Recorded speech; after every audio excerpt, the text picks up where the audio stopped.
supposed to get swept because the last time they played them in Oakland, they got swept. This game, this series, this homestand had a whole lot different feel to it. It had a feeling like these are the American League's best hitters and pitchers that you see, hands down. The Yankees are reeling. The Astros are on fire right now.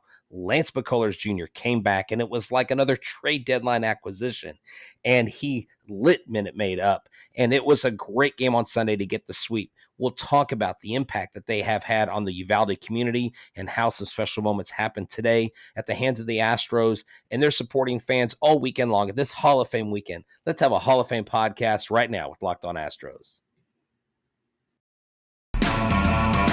Hello and welcome to Locked On Astros, your daily Astros podcast. Here are your hosts, Eric the Man Huysman and Brett H-Town Wheelhouse Chancey.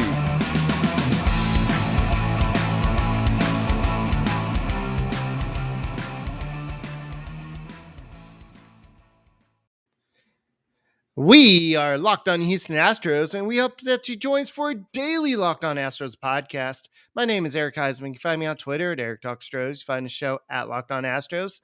Your team every day. Brett, where can you find you at? They can find me at H-Town Wheelhouse on Twitter and Instagram at Astros411 on Twitter, Instagram, and Facebook. Always positive, always Stros. Today's show is brought to you by Alex Bregman. Alex Bregman has come alive, and he seems to be hitting home runs left and right. He's just like waving the bat everywhere and home runs back-to-back games. And he actually promised a young lady from Uvalde, Texas, that he would hit a home run in today's game, and he did it. The same situation as in the game before with 2 outs. You had Alvarez get on base and then another home run. And I believe that 11 of his, what does he have now? 16 home runs on the season were at Minute Maid Park. So he definitely takes advantage of the Crawford boxes, but they still count. So definitely a great game for the Astros. It's good to see that Bregman's OPS is all the way up to 814. He's not been on a hot streak. And if you're going to have any success going into the postseason, you need Bregman hot. You need Alvarez hot. And Altuve's, he's been pretty good all season. Tucker's starting to heat up. His OPS is up to 801. And McCormick had another hit. Vasquez, he had a 3-hit game. So there's a lot to talk about with today. But before we do that, thank you for making Locked On Astros podcast your first listen every day. Whether it's on YouTube, go ahead and search Locked On Astros and just go ahead and subscribe to us. Give us a thumbs up and go ahead. If you like our content, just go ahead and watch us every day and go ahead and listen to us on your way to work, way home for work, or at work. Just go ahead and check us out on Apple, Odyssey, Spotify, wherever you listen to your podcasts. Check out the Locked On Astros podcast. So, yeah, the A's are no longer our daddies. I guess we kind of maybe unadopted ourselves from them. So now we are kind of on our own. And that's a good way to put it. Yeah. Well, here's the thing, Eric. There are so many storylines. Like who is the player of the game? Is it Christian Vasquez, who gets his first 3-hit game and scored a run? Is it Lance Berkman, who went 2 for 4 and hit a home run like he promised that girl? Or is it Cristian Javier? Cristian Javier, he's not in the top of a lot of categories because he doesn't qualify because he doesn't have enough innings. But today he had 6 innings pitched. He had 1 hit, 3 walks, and 6 Ks. It was amazing. He's really one of the most dominant starting pitchers in the majors. Now, here's what he's accumulated so far, okay? He ranks 3rd in opponent average at 191.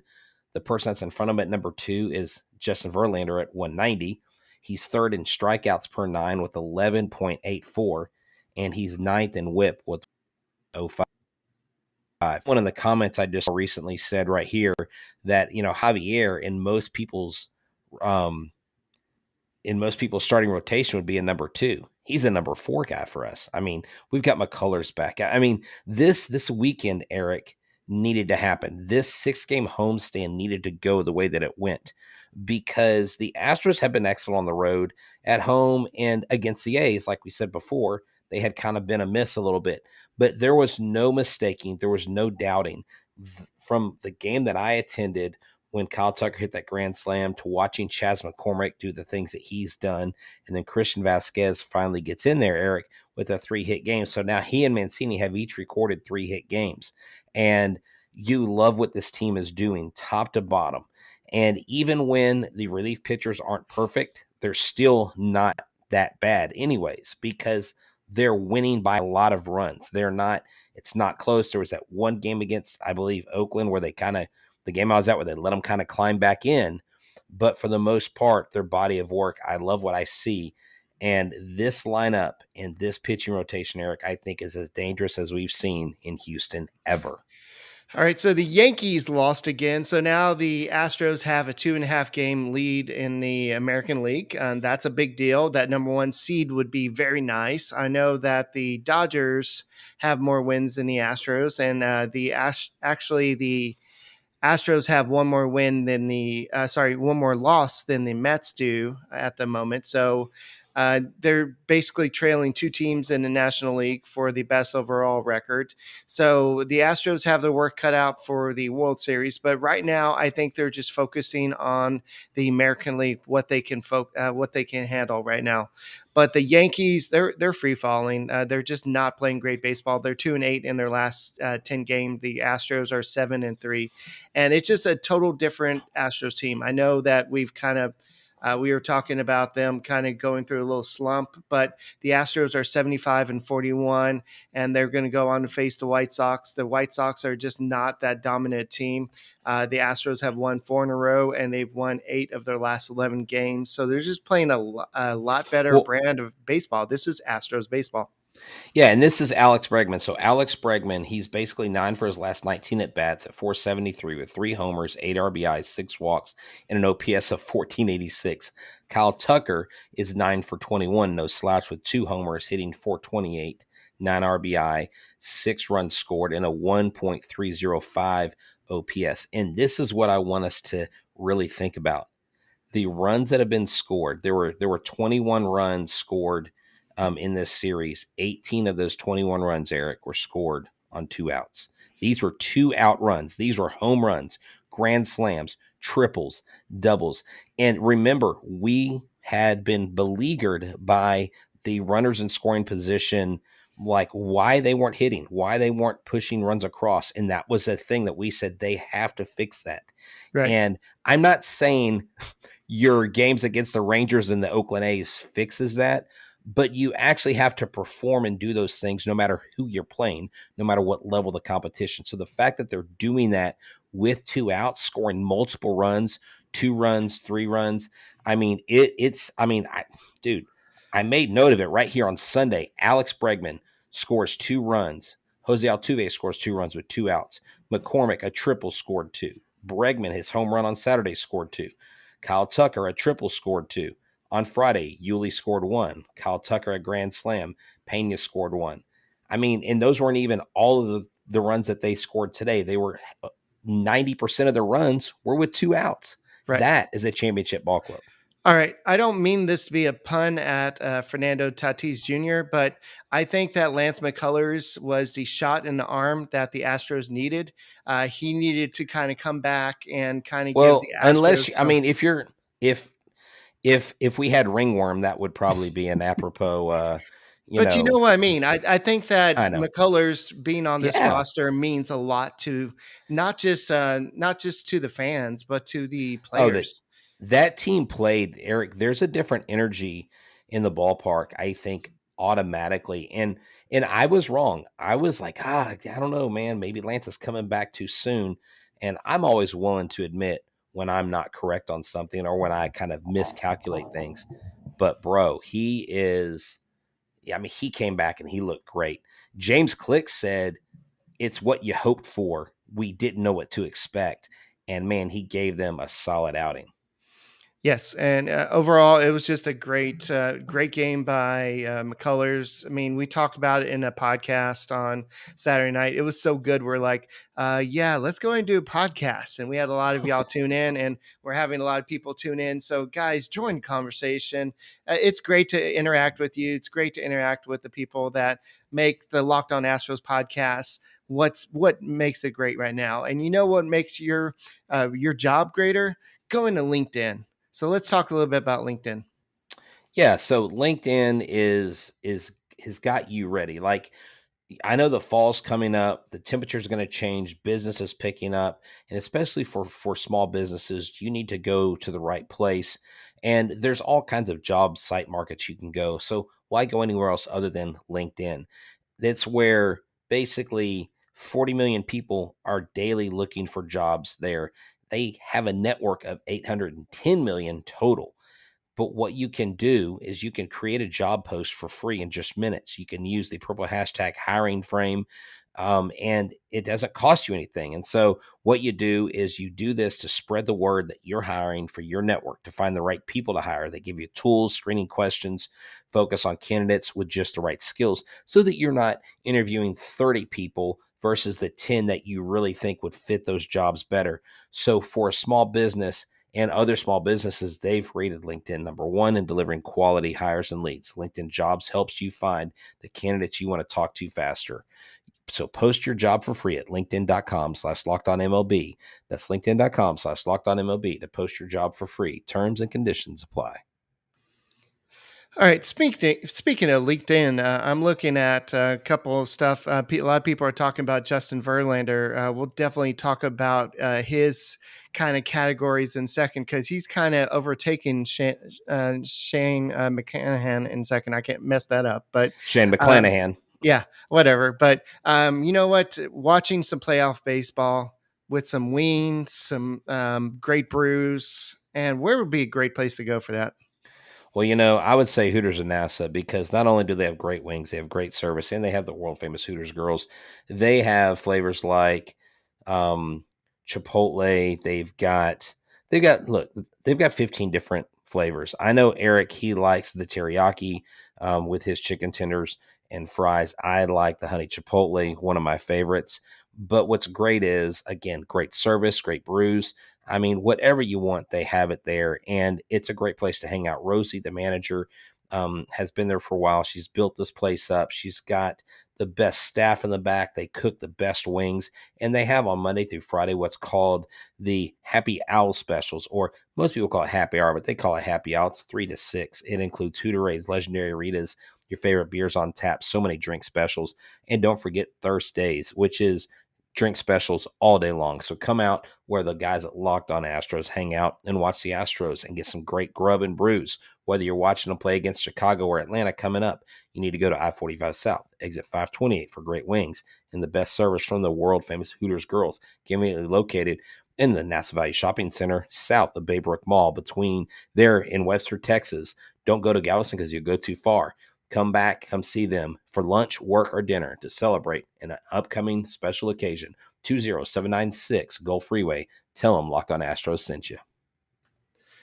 All right, so the White Sox are coming to town, and I was just looking at some stats, and Dylan Cease is having a pretty good season. He has a 1.96 ERA. Justin Verlander is number one and actually in baseball. He has a 1.85 ERA. He has 15 wins. He's got the most in the American League. Actually, nobody else in the American League has more than 12 wins. So he's definitely up there. If you're looking at what Shane McClanahan has done, he's got a 2.28 ERA. So he's not having as good a season as he was having. So his strikeout, everything's kind of come down a little bit for him, but Dylan Cease is up there with strikeouts as well. He has 174. If you're looking at the strikeouts, Shane McClanahan still has 165 strikeouts compared to Justin Verlander's 134. But if you're looking at the overall package, McClanahan has a 0.87 whip, and you have Justin Verlander 86 whip. So the numbers still compare. I know wins don't really matter that much. Verlander has 17 quality starts. McClanahan has 16. The ERA is a little bit higher. They've thrown about Justin Verlander's thrown 136 innings compared to 134 and 1/3 innings.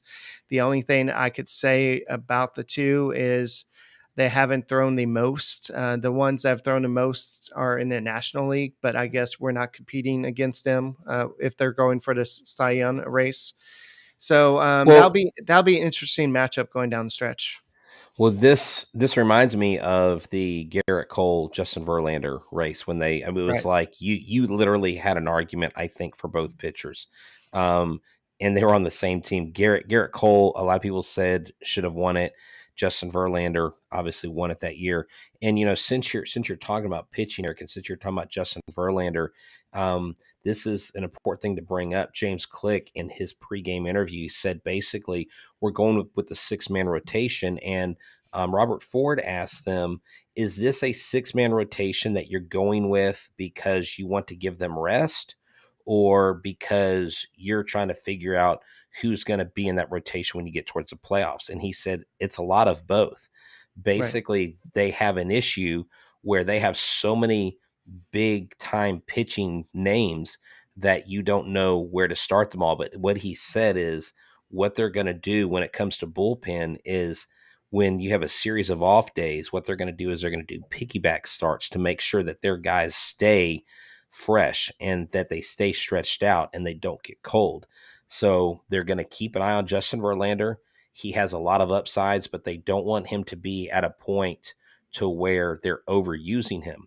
So Right. this 6-man rotation, this piggyback starting is going to be a huge part, a huge aspect. And James Click just had nothing but great things to say about Lance's start and about I mean, the difference between this year and last year, Eric, is we have Verlander and McCullers Right. going into the playoffs.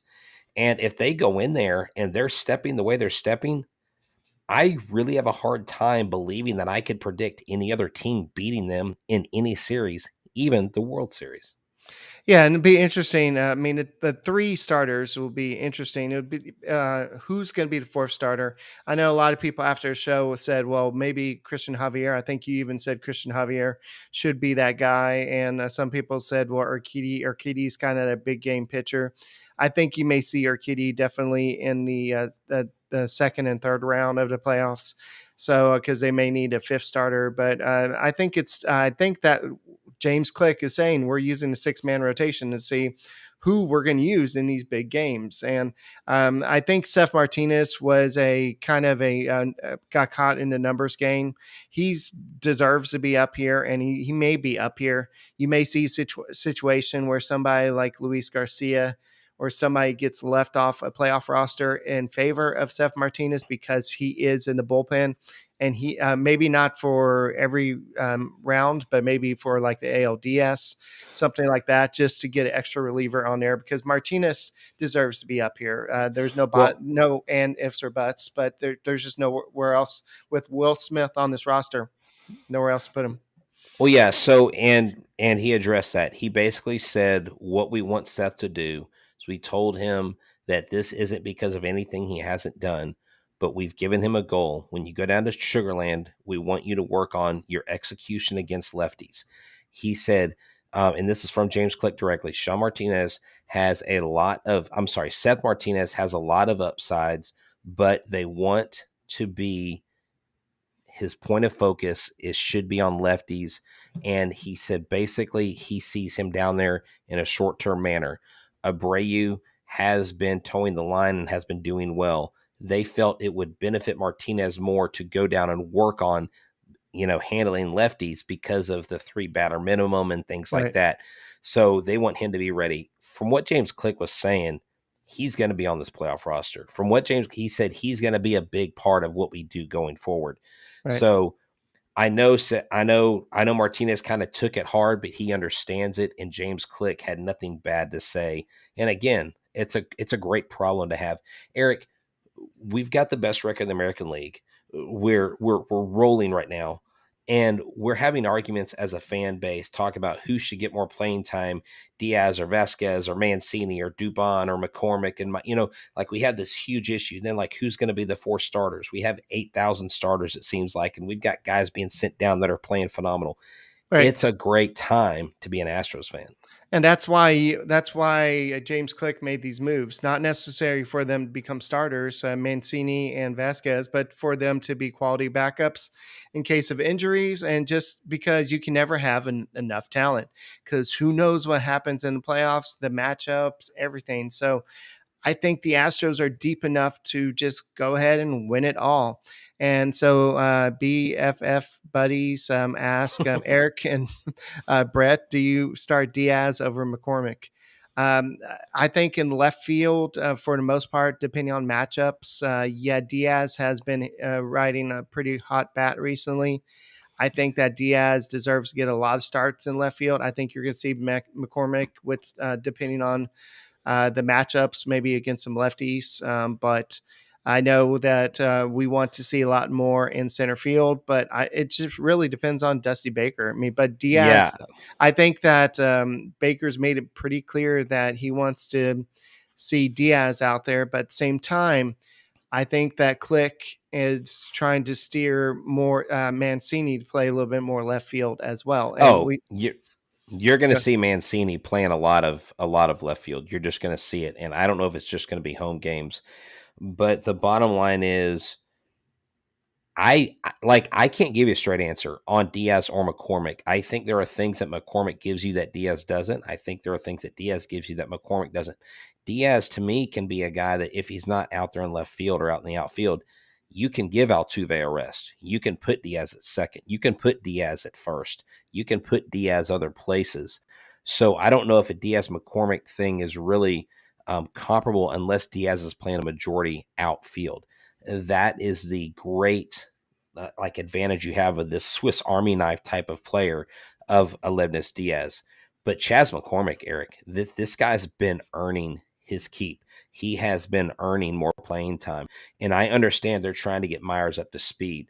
But I'm just wondering at what point do they come to the realization, if Myers doesn't turn it around, that giving Chas McCormick more playing time benefits them in the long run and statistically versus Myers, because Myers just doesn't seem to be really getting it done. I mean, even the hit he had today wasn't very, he didn't get hit today. Was he? He was hitless today. No, he hit a ball though. Oh, okay. He hit a ball. Oh, we're celebrating hits now, contact. No, Hey, I know yeah, what you mean. no, yeah, I know. I'm not. I'm saying his hit today would have probably been out had he been 100%. Again, I'm no doctor. I'm no trainer. I don't see his medicals, but he just doesn't look to me like he's playing full strength. I really think that McCormick, this is his time to shine. McCormick to me needs more playing time than Myers because of the production and what you have on the upside of McCormick versus Myers right now. Right. And Jay Roberts asked, do players have to be on the active roster before September 1st in order to be on the postseason roster? I don't believe so. They may need to be on the 40-man roster, but they don't have to be on the active roster. If you remember Randy Rosarina, he was not on the active roster on September 1st, but he was added as a minor leaguer right before. I believe he maybe played a couple games, but yeah, so I believe that I don't believe you have to be on the active roster, but if you're, I think he's talking about Hunter Brown. That's who I'm thinking. He's thinking yeah, about. I really think with the Seth Martinez stuff, I just, again, I don't see the reason you put Hunter Brown on here unless he's going to be one of your starters. And you're not going to make a kid a starter at the end of a season in the middle of a playoff run going into the postseason. Why would you do that to a young pitcher? To me, it seems like it could cause more harm, Eric, than good. Now, I may be totally wrong. Hunter Brown may get called up and may have some stellar playoff moments. I just personally, I don't see it. It doesn't make sense to me in this current phase that we're in. I think Hunter Brown would have had to come up in like late June or early July for us to be talking about him being on this playoff roster. I just don't understand why y'all won't bet on Jake Myers. He's batting .213 right now with the OPS of 574. Why can't y'all bet on him? I'm sure Bet Online is betting on him, right? I don't know. Maybe so. BetOnline.net is the fastest and easiest way to check out all your betting needs. Find all your favorite sports and events and the #1 online source for odds and lines and games. Find reviews and news for every league, including Major League Baseball, NFL, NBA, NHL, combat sports, esports, and even golf. BetOnline continues to be the top online resource for all your sports wagering information. From live in-game betting, scores, podcasts, they have you covered. Head to BetOnline today and use your mobile device to learn more about the action happening today. BetOnline, where the game starts. Alrighty. So yeah, this is apparently Jake Meyer's not fandom chat day. So there's a lot of people not too keen on him in the little chat room here. And if y'all want to join us, if you're listening to the audio version, subscribe to us on YouTube. Come join the conversation. We do this like almost every night, and we have like 162 people here. And if you haven't subscribed, go subscribe right now. Give us a like. I don't know. Somebody report how many likes there are right now, but go and give us a like while we're here and enjoy the conversation. And you know what? We have the White Sox coming. Are we going to Chicago, or are they coming here? Yes, this is a road trip. We're going Okay. on a 7-game road trip, 4 games in Chicago, 3 games in Atlanta. But here's the thing. Chicago right now is on the outside looking in when it comes to the playoff picture, Eric. They're not top of the AL Central. Guardians are. They have not been playing well, and I don't know if they've won or not today. I'd have to check real quick. But nonetheless, the White Sox and the Braves do offer you an opponent that is a lot more quality than the Oakland A's or the Texas Rangers ever could imagine to be this year, especially. So the White Sox beat the Tigers today 5-3. And if I'm sitting here looking at the White Sox on their schedule, this is what they've done in the month of August. Actually, let's just go their last 6 games. They are 4-2, but they've played Kansas City and Detroit. They're And 6-4 in their last 10. Yeah. Okay, they play Kansas City, Texas, Kansas City, Detroit. They haven't played anybody well, and they have 1, 2, 3, 4, 5, 6 losses in that stretch. So, I mean, the White Sox, they're a good team. They're going to compete. Dylan Cease is having a great year. That's going to be a fun matchup to watch. Dylan Cease, Justin Verlander. I like pitchers' duels. I was listening to Sports Talk 790 today, and they had, I don't know what it was, but it was like Fox Sports, and they had some people talking about the White Sox, and they said that they make a lot of bad decision making, like a lot of like they don't know the basic baseball, like just concepts. They don't understand the game of baseball. Right. And with Tony La Russa there, but Yeah, but here's the thing. So it's Cleveland, Minnesota, and the White Sox. Minnesota and the White Sox are tied right now, and they're both 2.5 games behind the Guardians. So, it's just one of those teams, though. I mean, they're a lot better team than what we've been playing. I think the Astros easily on this 7-game homestand can come out 5-2. I mean, Eric, we went 9-2 versus the Yankees and the Mets. Why can't we go? right. Why can't we go 7 or why can't we go 5-2 against 2 good one National League team, one American League team? Okay. I'm drooling over these pitching matchups. You ready to talk about this? Then we can you can Yeah, look let's do it. deeper into it after. I'm gonna read the matchups, and you can look at the previews to tell us who the good hitters are. But in game 1, Monday, it's gonna be Jose Urquidy, 11-4 with 3.85 ERA versus Johnny Cueto, who's 4-5 with a 2.91 ERA. Then you have the game of the series. It's going to be Justin Verlander, who's 15-3 with a 1.85 ERA versus Dylan Cease, who's 12-5 with a 1.96 ERA. So that's a Cy Young possibility matchup there. That's going to be an epic game right there. Yeah. Wednesday, it's going to be Framber Valdez, who's 11-4 with the 2.73 ERA versus Michael Kopech, who's 4-8 with a 3.18 ERA. Looking at those stats, I think he's not getting a lot of run support there.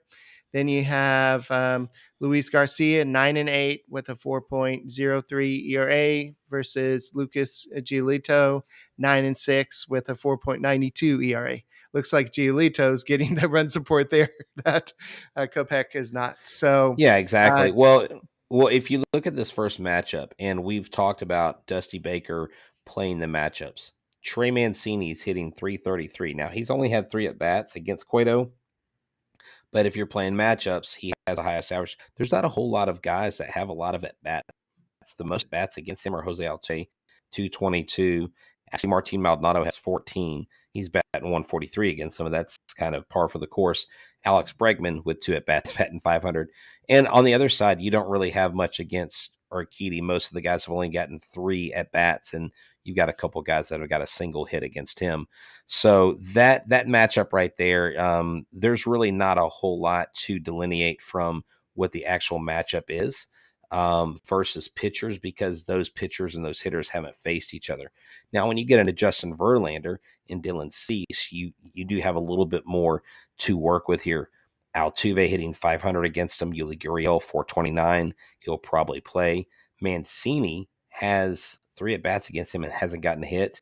Kyle Tucker 667. And you look on the other side, Luis Robert 3 at bats, 4 RBIs, 1,000. He's hitting against Justin Verlander.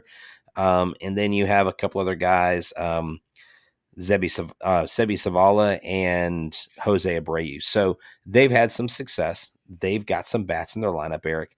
But I honestly wouldn't worry too much about the White Sox. I think as long as the Astros hit with guys on base, as long as they get 2-out hits, move runners over, put the pressure on, that everything will work out. I saw a stat that they've actually had a injury to a player of every body part this year. So that's actually pretty impressive. Like different players, they've injured every part of their body this year. So it's weird how many different injuries they've had this year, and they're still in competition. So I don't know if that goes to the talent of the team or whatever. But a couple of injury notes. I know Drew Gilbert has gotten off to a great start with Houston Astros, and he left. What was that? Saturday's game. Yeah. And apparently he has a right forearm contusion, and it's one of the best scenarios he can have. And James Click said he'll run through walls to try to win. We are just happy he's going to be just fine. And what did he say about Pedro Leon? Yeah, he said he had a facial fracture, and he said when he first heard about it, he was really, really concerned. And he said, basically, we need the swelling to go down. And instead of us thinking he was going to be out for months, he's only going to be out weeks. So he sounded very positive about Pedro Leon. He said he was very concerned. He saw the hit after it happened. Someone showed him the footage, and he's like, oh my gosh. And he got on the phone right away. And basically the diagnosis is as good as it could be. There's no radio bone structure or anything like that. Nothing with his eyes, just the swelling has to go down. And Pedro Leon had that injury, I think last year. He had another injury going on. So he's kind of had a rough go at it. He's a guy that I really hope in 2023 picks up some steam and makes the Astros force their hand into bringing him up on the big league club. But Drew Gilbert, I mean, this kid right here, running into a wall to catch a ball, and that's the kind of player he is. He's one of these young players. You remember young George Springer, how he was reckless abandon in the outfield, always getting injured because he was all or nothing. That's the kind of player you get out of Drew Gilbert, and I can't wait to see what the future holds for him. And Melton, again, he's hitting home runs now.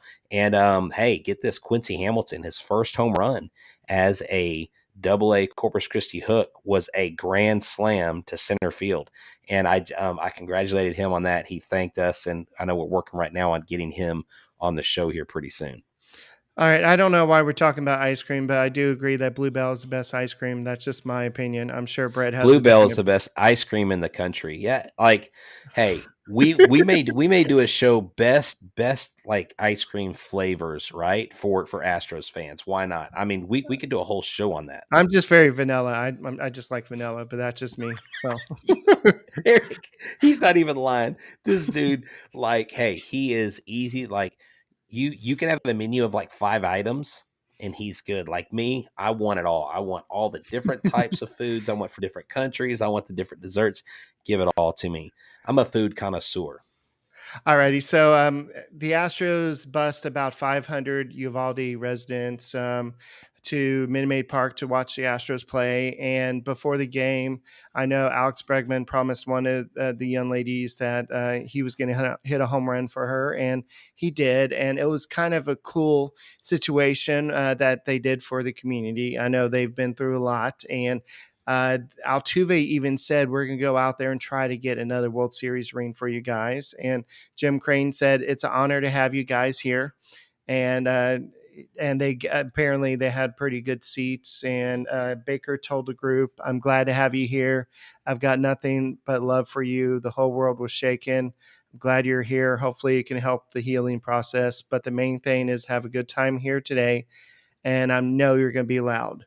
So it was just, and then Bregman also said, it means the world to us that we came here. We came out to play so hard every day for the fans and each other. We've had a great start to the season. Hopefully we can bring you all a World Series championship this year. So Yeah, it's so that. the PE teacher from the school gave Dusty Baker a Uvalde baseball hat. And he told him, he said, wear this, and whenever you guys need like a run or need a home run or a rally, just rub the hat, and I promise you it'll bring good things for you. And so Dusty Baker was seen wearing it. And it's the first time in a while that I hadn't seen Dusty without the glasses or sunglasses, and he was just grinning from ear to ear. So that's really neat. I reposted the thing about the girl throwing the first pitch, and she said that this person who I believe was her cousin, or I know was a relative, that she would rather her be here to see the first pitch, but that she knew she was with her. And I just retweeted strength upon strength. And this is such a good thing for the Astros to get involved with, to be vocal about, not only just bringing them to the game, but they've been in the community since this has happened. They've Yeah, they been went there. out there. Yeah. They've been handing out supplies. They've distributed over 2,500 tickets to the Uvalde community. And that's what I love about this ball club. From Hurricane Harvey to anything, the pandemic, anything that's happened, this Astros team has been in the heart and center of it. And that's why I almost laugh when I hear opposing fan bases talk about how this Astros organization is such a terrible organization. They don't know a thing about this Houston Astros team. They don't know a thing about this Houston Astros community. You guys are a part of it. We're a part of it. And it's blessed every day to be Uvalde strong, to be Houston strong, and just to be a part of Astros Nation. Yeah, and it's just great to see. I really think that Lance McCullers coming back to the rotation was just a shot in the Astros' arm, just get the Oh, offense easily. going.